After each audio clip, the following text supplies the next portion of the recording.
Good morning, everybody. Hope you've had a good week so far. And thank you for taking a few minutes of your weekend here as we continue to go through the book of Proverbs, closing in now, getting closer to the end. Um, and we'll be in the 30th chapter, verses 15, starting in verse 15 today. So one more chapter after this one. And we'll finish here in another week or so, I guess, with this little book, book of wisdom. I hope you'll go back to it. I hope it's been a blessing to you, and that you'll refer back to what you've learned of the wisdom of God.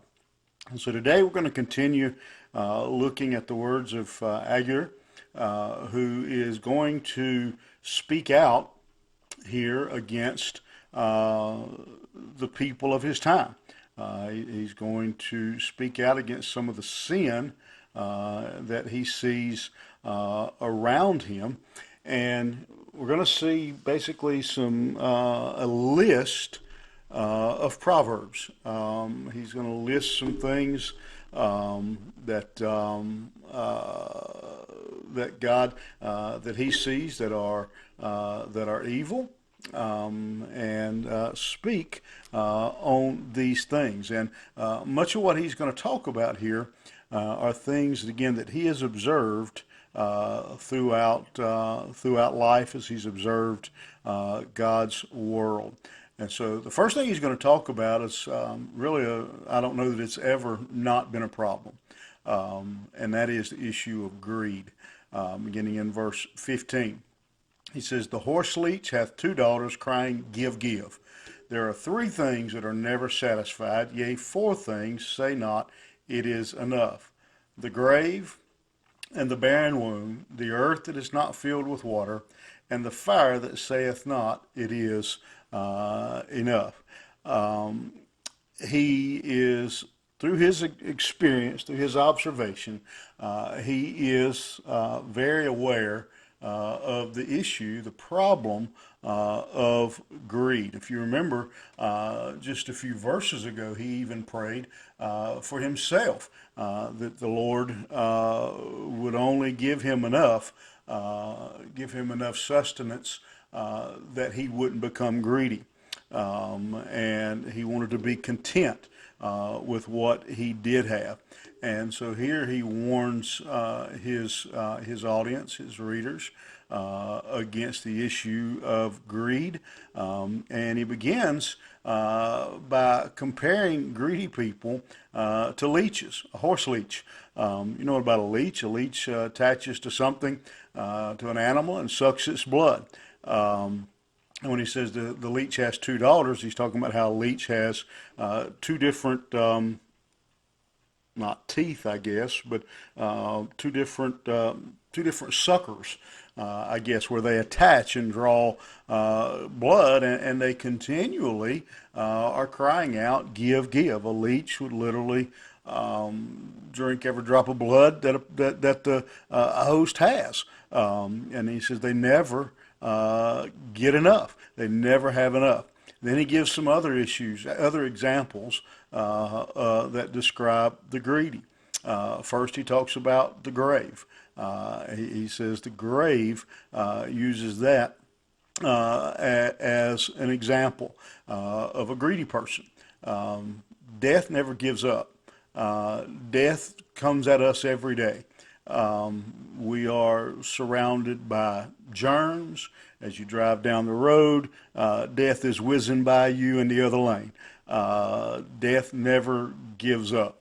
You know the old saying, two things in life are certain, death and taxes. And there are some people who, it seems, get away with not paying taxes, but I'll assure you they won't get away from death. Death is always after more. Every day you look in the paper, death's always coming after more. He says that a greedy person is the same way. No matter how many people die today, death will want more tomorrow. No matter how much you give a greedy man, he'll want more tomorrow. Then he uses one that probably a little painful for some people. But he says not only death, but the barren womb.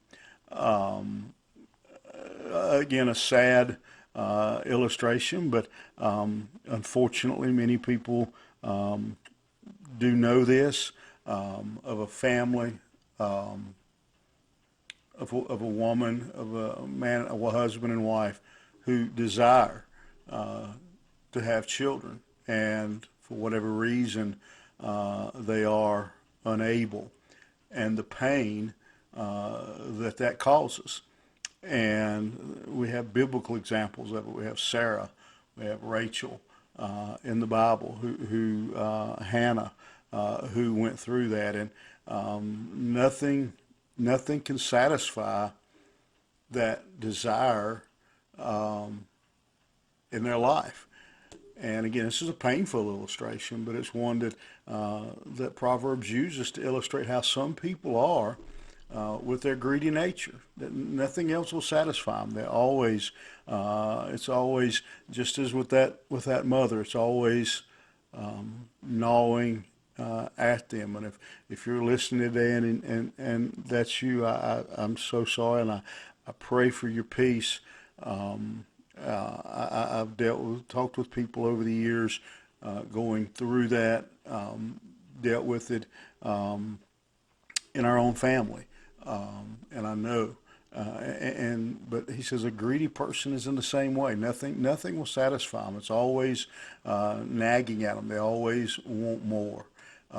Third, he says the earth that is not filled with water.